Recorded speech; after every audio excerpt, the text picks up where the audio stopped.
Origin just wants to react, and this is the ship that wouldn't die. USS Laffey. DD-724 is that the code? Yeah. Apparently there are like many videos like this on Electrician channel.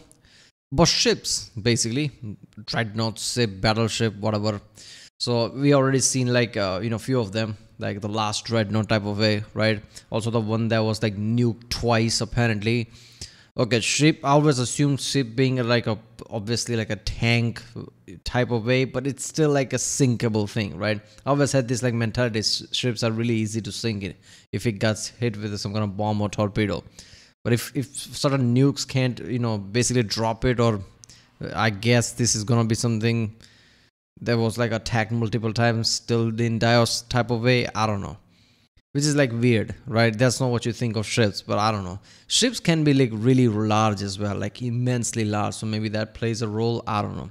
But it's going to be interesting. That's what it. Remember, if you like my reaction, don't forget to subscribe. That way you can help this channel by helping the algorithm. And, that way I know which type of videos to react to more. I've been doing this type of video a lot from this channel, mustard, real engineering, things like that, task and purpose. So if you haven't seen those reactions, there's a link in the description or in the end of the video, end card. And yeah, I have Instagram now. If you want to follow me, link in the description. That's what it.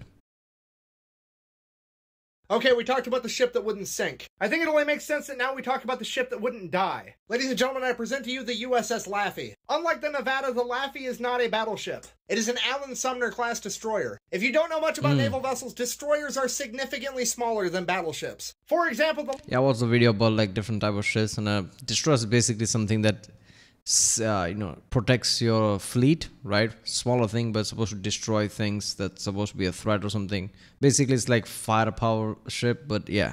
Laffey is weighing in at approximately 2,200 tons. Compare that to the world's largest coral reef, battleship. The Yamato weighs in at approximately 72,000 tons. That is more than 32 times the size of the USS Laffey. And while having a bunch of armor like the Yamato or any other battleship may be helpful, it is definitely not everything. It is a well-known and historically supported fact that the American vessels in World War II had vastly superior damage control to that of the enemy. If you don't know, damage control is the ability of the crew and the vessel to put out fires and stop it from taking on more water. And in my mind, there is no better example of this than the USS Laffey. Now, the Laffey did accomplish a lot during its service, but one day in particular would define it. April 16th. Yeah, the other videos I watched of Electrician that talk about the ships, basically during World War II times, right? Like, supposedly it just took damage, repaired it, and still was operation for decades. So yeah, I guess US is better in that. 1945 at approximately 8:30 in the morning. The USS Laffey would be attacked by 30 enemy aircrafts. During the first 11 minutes of combat, the Laffey would take almost no damage and down 7 enemy planes. But on the 12th minute, the USS Laffey would be struck by a kamikaze, to which it and its crew would respond, "Is there a window open? I feel a breeze." They would immediately control that damage and continue to fight, until 5 minutes later when they were struck with a second kamikaze. Simply too angry to die, it would carry on, until 2 minutes later— Oh my god, that's so fucking insane. First of all, like, whole kamikaze thing is insane, right? How young man just basically was sent to just drop like that. I always assumed like kamikaze planes must have like explosion, everything fitted to it, just so one kamikaze should have enough damage to sink any ship, right? Most ships, basically. That's the whole point of them, right? Rather than throwing the bombs or something, like, they were fitted with different type of explosive, and at the hit, it's supposed to do a big explosion. It's just a surviving kamikaze attacks is just insane. Not just one, but twice now. And it's a destroyer, right? It's not supposed to be some like big ass like Iowa class, battleship. Something. It's not supposed to be that big. It's supposed to be smaller. Later, when it was struck with a third kamikaze, and then would almost immediately suffer a direct bomb hit, and then a fourth kamikaze, and then a second direct bomb hit, and then a fifth kamikaze, and then a sixth kamikaze, and then a third direct bomb hit, and then a fourth direct bomb hit. After 80 minutes of combat, the USS Laffey was struck with 4 direct bomb hits and 6 kamikazes. Its guns managed to shoot down 8 enemy planes, counting the 6 kamikazes, bringing the total to 14 downed enemy aircrafts. The USS Laffey would undergo some emergency repairs before sailing back to San Diego, where it would be fully restored and go on to serve in Korea and then Vietnam. After that, it would go on to join the world's second— Okay, seriously now, like physically, let's talk about physics here. How the fuck did it survive all this? Like, did it got lucky and just like metal that was used just was better, or like how?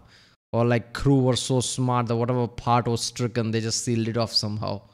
And just, even if it took water, it didn't like, sank or something. Is that what happened? The crew was so good, they just managed all that, went back, got repaired, and there you go, another like Vietnam and shit.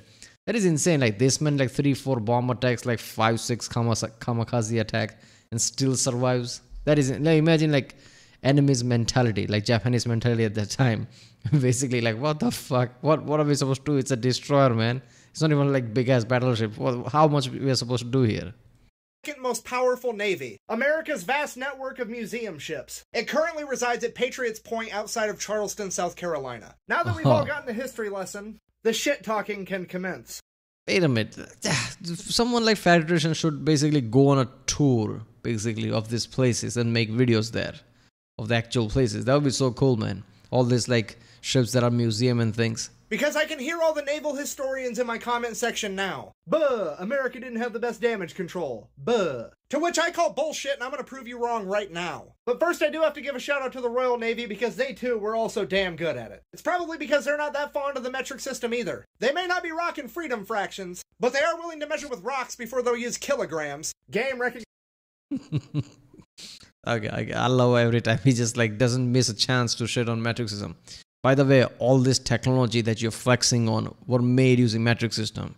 Because all scientists use metric system. So yeah, just so you know. Nice game. Anyways, to prove my point, we're going to compare the USS Laffey's performance to that of the world's biggest shitty submarine, the Yamato. Now, we established that the Yamato is approximately 32 times larger than that of the Laffey. So it should be able to take on 32 times as many aircrafts just to keep things proportional. The Laffey took on 30, so 30 is times it that 32 linear? Gives you 960. But that never happened because it only took 400 American planes to make the Yamato dry hump the ocean floor. Yeah, I just said dry hump for a shipwreck. I know that's impossible. Just go with it. So proportionally speaking, it faced half the naval vessel to plane ratio that the Laffey did, and took an earthsaw nap. The Laffey, on the other hand, sailed its happy ass back to San Diego, served in 2 more wars, and then became a museum. Now, surely there will be some redeeming qualities of the Yamato. I bet they took down a lot of enemy aircrafts along the way. I mean, they were being attacked by 400 planes. That's a pretty target-rich environment.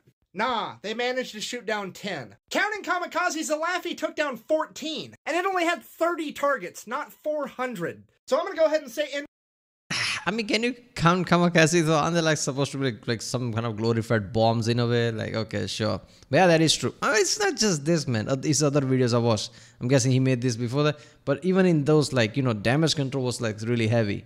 All the type of damage it took, it just repaired and went to another war, just like this, like Vietnam and shit like that. Too many ships says that kind of record in US. In relation to the bad guys, America definitely had superior damage control, as well as accuracy. So in conclusion, the score is still 1776-0. And if you don't like that, you can make like the Yamato and get wrecked. Thank you for watching. I hope you enjoyed it. If you'd like to support the channel, you can go over. Yep, there you go. Yeah, America does have a strong damage control, let's be honest. Like, one thing I've realized of USA as a whole, like, impromptu thing is really strong with them. I don't know how else to say that. Like, they do shit on the go rather than just like completely relying on book, right? Even with their like innovation team, like on Pentagon and shit. Should we do this? That feels unconventional, but fuck it, it works that kind of way. So it doesn't surprise me like people can on the spot can basically do shit and patch it up and just seal it off and make sure it doesn't sink, repair it, and keep it going type of way. So damage control is strong. Yeah. Alright, well, that was the ship that won't die, USS Laffey destroyer, right? DD-724 by the channel Federation. Why was he making videos for TikTok early on, right? I'm pretty sure like Casual Geography was also doing that. Does TikTok pay or something? Because I'm pretty sure YouTube is the best platform. If any creators, like this kind of creators, want to make money, so obviously that's why I switched to YouTube now. But yeah. Alright, if you like my next video, subscribe and I'll see you next time.